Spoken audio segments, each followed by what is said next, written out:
తెల్లవారినప్పుడు ఆ దూతలు లోతుని త్వరపెట్టి, లెమ్ము, ఈ ఊరి దోషశిక్షలో నశించిపోకుండా నీ భార్యను, ఇక్కడున్న నీ 2 కుమార్తెలను తీసుకుని రమ్మని చెప్పిరి. లోతు, అతని భార్య, కుమార్తెలు సొదొమ తీవ్రమైన నాశనము నుండి పారిపోయిరి. లోతు దినములలో జరిగినట్టుగా జరుగును. జనులు తినుచు, త్రాగుచు, కొనుచు, అమ్ముచు, నారు నాటుచు, ఇండ్లు కట్టుకొనుచు ఉండిరి. అయితే లోతు సొదొమ విడిపోయిన దినమున ఆకాశము నుండి అగ్నిగంధకములు కురిసి వారందరినీ నాశనము చేసెను. దైవ తీర్పు అగ్ని ద్వారా వారిని శిక్షించెను. అగ్ని జ్వాలలు దుష్టుల పట్టణాలను ప్రజలతో సహా కాల్చివేసెను.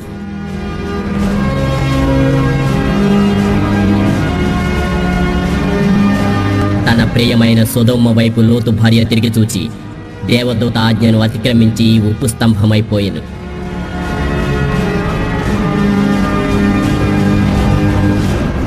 నేటి భయభక్తులు లేని వారికి సాదృశ్యంగా నాటి సొదొమ గొమొర్రాలను దేవుడు బూడిదగా మార్చి నాశనానికి గురిచేసెను. ఇదో సజీవ సాక్ష్యం. ఈ పట్టణాలు యోర్దాను మైదానములందు ఎర్ర సముద్రపు మధ్యలో దాదాపు 1300 అడుగులు సముద్రానికి క్రింది భాగములో సుందరమైన వృక్ష సముదాయాల మధ్య అధిక వేడితో నిండి ఉండి దేవునిచే శపించబడెను. దీనికి కారణం ఆ పట్టణ ప్రజల పాపమే.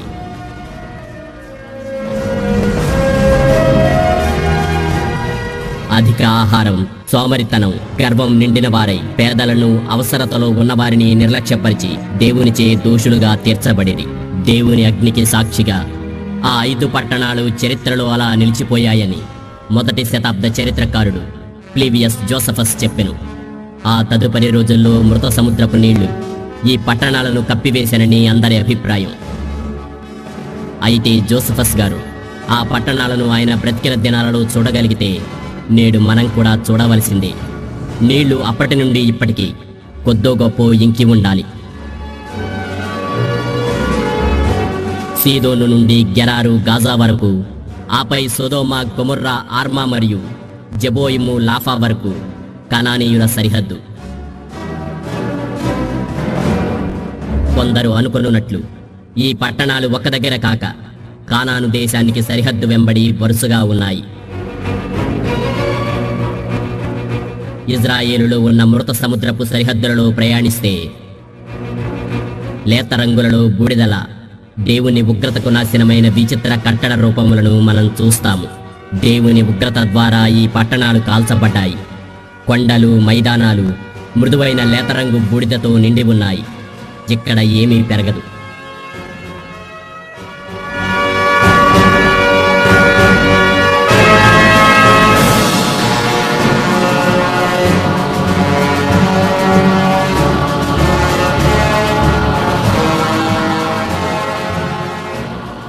ఈ కట్టడాలను దగ్గరగా పరిశీలిస్తే 90 డిగ్రీలలో నిలువుగా కట్టబడి అగ్ని గంధకాలతో కాల్చబడిన మానవ నిర్మిత కట్టడాలు, వాటి నమూనాలు బూడిద రూపాలుగా ఇంకా నిలుచుండడం చూడగలుగుతాము.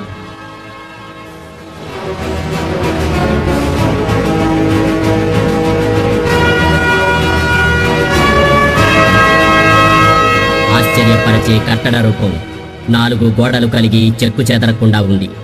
దీనికి దగ్గరగా వెళ్ళి బూడిదగా మారిన ఈ విచిత్ర కట్టడాన్ని పరిశీలిద్దాం.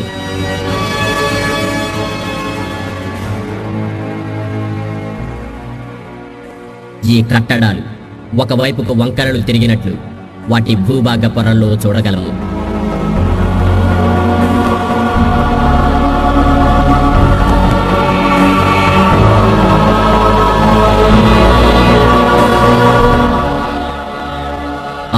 ఫారెన్ సెంటిగ్రేడ్ డిగ్రీల వద్ద విపరీతమైన వేడిచే ఇవి కాల్చబడి ఎలక్ట్రాన్ల ఆటుపోటులకు గురైనట్టు లవణ భాగాలుగా వంకర్లు తిరిగి ఉండుట మనం చూడగలము.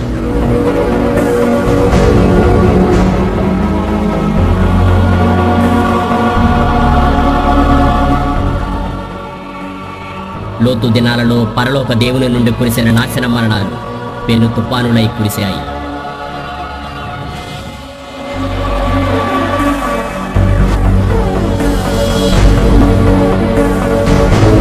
ముట్టుకుంటే రాలిపోవు బూడిద, ధూప పదార్థాల పొరలు, సున్నపు గోడల కట్టడాలతో సొదొమ గొమొర్రా బూడిదగా దేవుని ఉగ్రతకు ఆహుతైంది.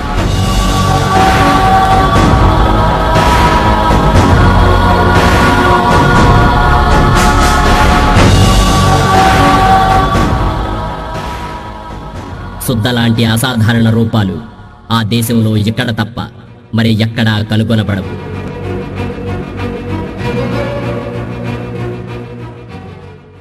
ఏలియా కాలంలో కర్మేలు పర్వతంపై పరలోకాగ్ని దిగివచ్చి బలిని బలిపీఠాన్ని రెండిటినీ బూడిదగా మార్చింది. ఆపై దైవాగ్ని బలి పశువును, కర్రలను, రాళ్లను, కందకంలో నీళ్లను సైతం దహించి వేసింది.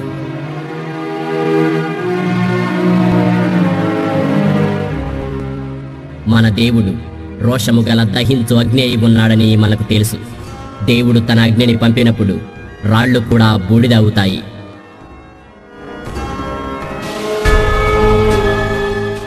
ఊరి పొలిమేరలో ఒక దిష్టిబొమ్మ విగ్రహాన్ని నిలబెట్టారు. ప్రాకారానికి వేరుగా పునాదిపై నిలుపబడిన ఈ విగ్రహం మానవ నిర్మితం. ఊరి ప్రజలకు ఏ హాని రాకుండా కాపాడుతుందని వారి గుడ్డి నమ్మకం. అయితే పాపం దానికే దిక్కు లేకుండా పోయింది.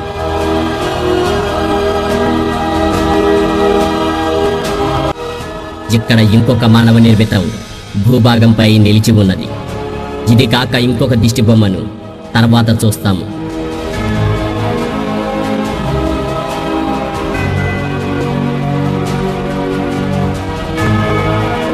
ఇక్కడ బూడిద పొరలు ఒకదాని వెంబడి మరొకటి ఉన్నాయి. మొదటి తెల్లటి పొర కాల్షియం సల్ఫేట్, ఆ తర్వాత బూడిద రంగు పొర కాల్షియం కార్బోనేట్. ఇలా ఇవి పొరలు పొరలుగా ఉన్నాయి. ఇక్కడ బూడిద అంతా అగ్ని గంధకాల మిళితమై కాల్షియం సల్ఫేట్ మరియు కాల్షియం కార్బోనేట్గా కనిపిస్తున్నాయి.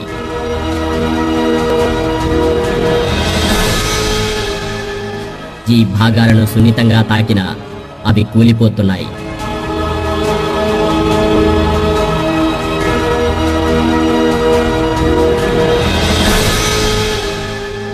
ఈ నగర వీధుల్లో ప్రకృతిలో కనుగొనలేని మానవ నిర్మితాలున్నాయి.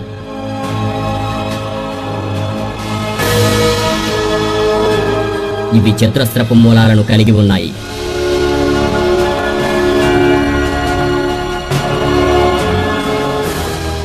ఇక్కడ మొండి గోడలలో కూడా మానవ నిర్మిత కట్టడపు మూలాల్ని మనం చూడగలము.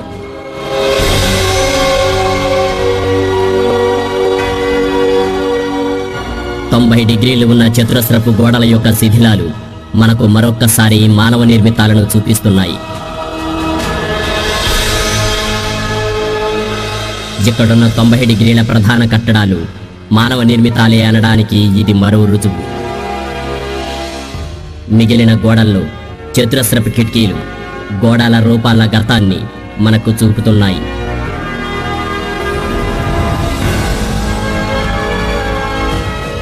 పట్టణ పొలిమేరలను పరిశీలించినట్లయితే గొట్టము లాంటి రూపాలు, ఇళ్ల ముందు మైదానాలు మనకు గతకాల ప్రజల వైభవాన్ని చాటుతున్నాయి.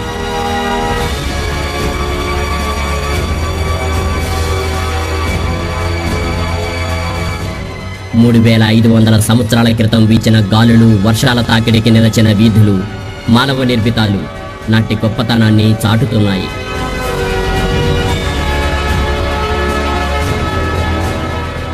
ఈ ఎత్తైన ప్రాంతములో గోపురము లాంటివి ప్రక్కనే ఉన్నాయి.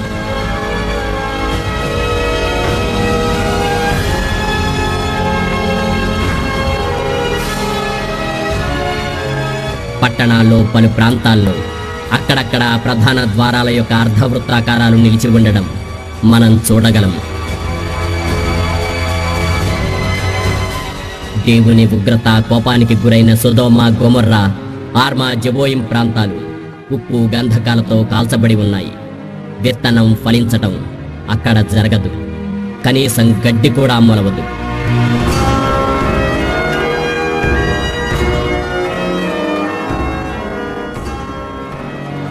సున్నం గంధకాల మిశ్రమంతో తయారైన శుద్ధముక్కలు, వేడి చేయబడి కరుగబడిన లోహాలు పట్టణంలో విపరీతంగా కనిపిస్తాయి.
శుద్ధముక్కలు ఈసారి వలయాకారంలో ఉన్న ఉప్పు కొనలు చుట్టూరా కాలి ఉన్నాయి.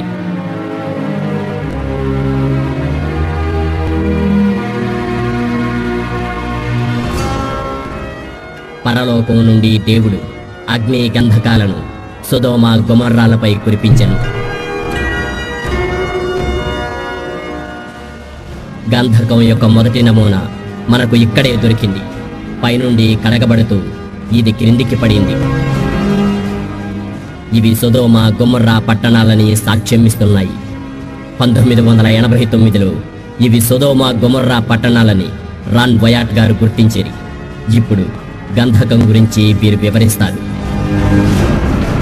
ఇంకా మనం సొదొమ గొమొర్రాలో ఉన్నాము.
కొన్ని నమూనాలు సంచిలో ఉంచుతున్నాము.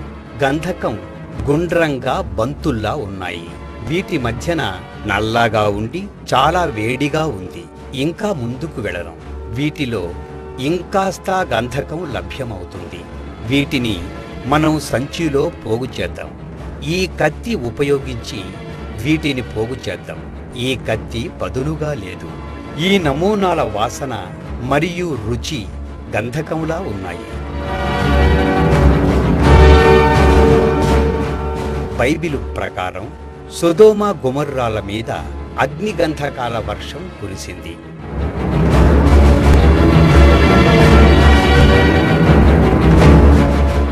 మీ ముందు చూస్తున్నది చిన్న పెద్ద అగ్నిగంధకాల మిశ్రమం.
అగ్నిగంధకాలను ఈ పట్టణాలపై లక్షలు లక్షలుగా కురిపించెను.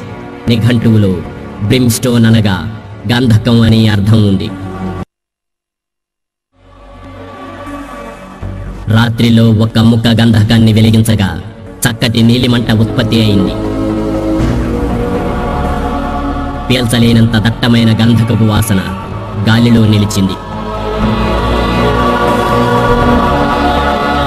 ఇంకా పరిశోధనలోకి వెళితే వివిధ ఆకారాలు సైజులు ఉన్న గంధకరాళ్ళు అక్కడక్కడా లభించాయి.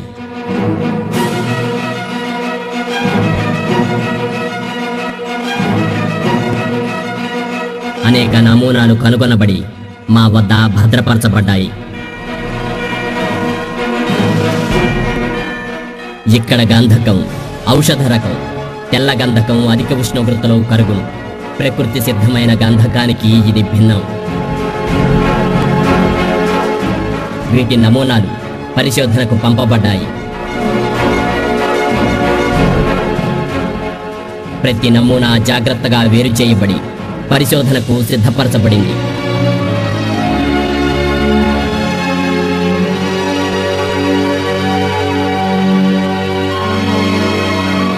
ఆపై ప్రతి నమూనా ప్రయోగశాలలోనికి నిర్ధారించుటకు పంపబడు.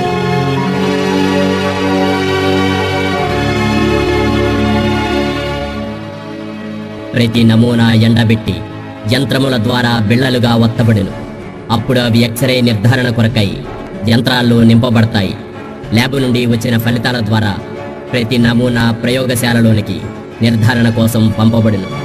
భూమి మీద దొరికే గంధకంలా కాక ఈ గంధకం 98% స్వచ్ఛమైందని పరిశోధనలో తేలింది. దీని ద్వారా దేవుడు ఈ పాప పట్టణాల్ని తన ఆజ్ఞతో శిక్షించానని గ్రహించగలము.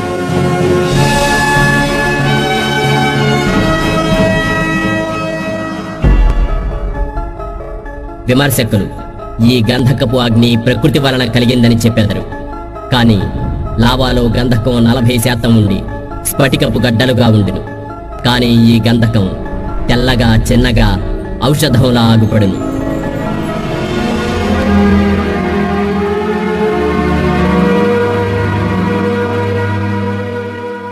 ఇక్కడ గంధక గోళిల ముక్కలు బూడిదలో కప్పబడ్డాయి. ఇప్పుడు మనం గడ్డ కట్టిన బూడిద ముద్దను చూస్తున్నాము. దీని చుట్టూ కాలిన గుండ్రపు గుర్తులు ఉన్నాయి. కానీ లోపల గంధకం కాలలేదు.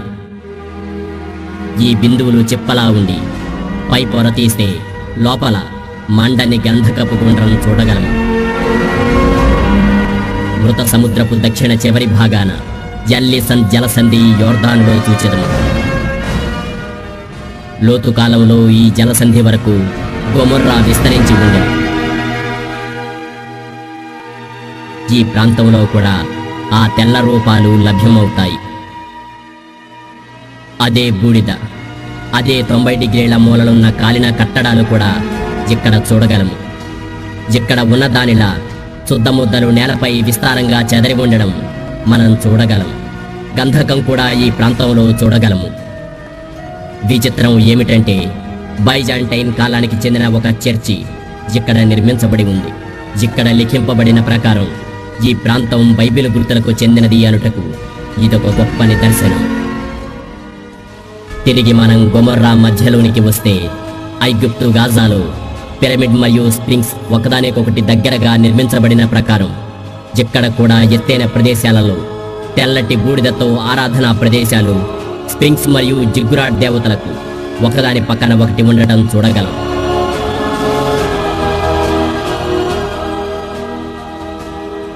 మేము పరిశోధించేటప్పుడు వేరే సందర్శకులు కూడా ఈ అసాధారణ రూపాలను చూచుటకు వచ్చారు. తెల్లటి పదార్థంతో తయారు చేయబడి బూడిద కన్నా తెల్లగా ఉండెను. బహుశా ఇవి చాలా ఖరీదైన పదార్థాలతో కట్టి వారి దేవతలకు సమర్పించి ఉండవచ్చును. స్పింక్స్ అనగా భద్రపరిచే దేవత. అయితే వారిని అగ్ని గంధకాల నుండి కాపాడలేదు సరికదా, దేవుని చేతిలో ఆ దేవత కాలి బూడిదయ్యను. ఇది 30 అడుగులు ఉండవచ్చు. సైజులోనూ ఆకారంలోనూ ఆకట్టుకునేలా ఉంది. దీని దగ్గరలోనే జిగ్గురాట్ విగ్రహం గుండ్రంగా అదే తెల్లటి ప్రత్యేక పదార్థంతో కాలి బూడిదై ఉన్నది. గుండ్రపు స్తంభం తర్వాత జిగ్గురాట్ విగ్రహం దేవుని ఉగ్రతకు బూడిదై ఉండటం చూడగలం. ఆపై 2 స్తంభాల మధ్య అర్ధవృత్తాకారంలో ఒక ద్వారం, ఆపై మరో అర్ధవృత్త ద్వారం చూడగలము. కొంత దూరంలో పట్టణ పరిశోధనల్లో తెల్లటి అరుగు లేపబడి ఉండుట చూడగలము. ఈ రూపానికి దగ్గరకు వెళ్ళగా జిగ్గురాట్ ఆకారం కనిపిస్తుంది. ఈ జిగ్గురాట్ విడిచి కాస్త ముందుకు పోగా ఎత్తుగా ఉన్న ప్రదేశంలో 2 జిగ్గురాట్ విగ్రహాలను కనుగొంటిమి.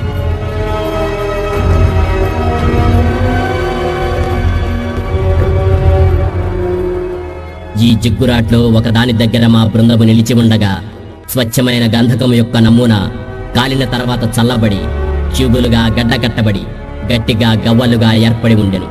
దీని లోపల కాలని గంధకము దాగి ఉండెను.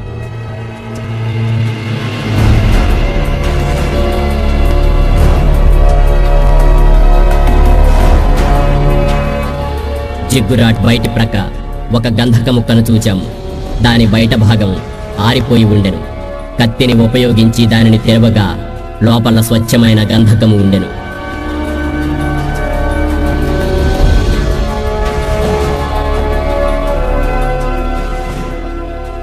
జిగ్గురాట్ ఎడమకాలి దగ్గర ఇంకొక నమూనా కత్తితో తెరవబడగా ఇంకొకసారి అదే స్వచ్ఛమైన గంధకము లోపల ఉండెను.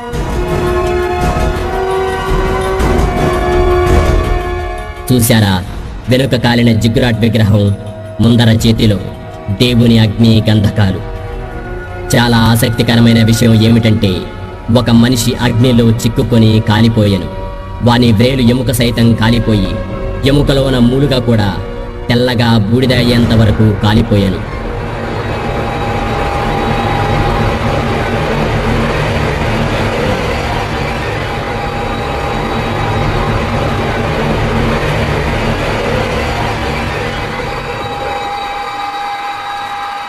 పరిశుద్ధాత్మ దేవుణ్ణి ఎదిరించు వారి గతి చివరికి ఇలాగే ఉండును.